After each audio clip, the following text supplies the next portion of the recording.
បងពណ៌នេះស្អាតមែនតើអានេះ model 202 ខ្នាត 6 ទឹកសម្រាប់អានេះដែរអតិជនដែលគាត់ចង់ដាក់នៅចិត្តក្បាលខែក៏ល្អដែរស័ក្តិសមមែនតើខ្នាត 6 ទឹកនេះអាចដាក់ចិត្តក្បាលខែបានទៀតហើយអ្វីដែលសំខាន់ណាដាក់នៅក្រោមតុទូសំអាងអីក៏បានដែរអូយតោះឥឡូវមកមើលសាច់ទូទាំងអស់គ្នា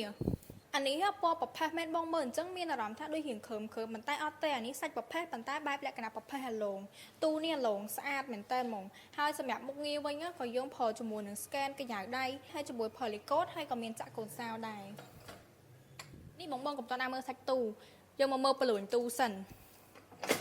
អានេះបលួនទូវាមាំមែនតើបងគឺយើងមានរហូតដល់5បលួនខាងទៀត3ខាងលើ1និងខាងក្រោម1មាំមែនតើពួកនេះគឺយើង focus ទៅលើការកោះ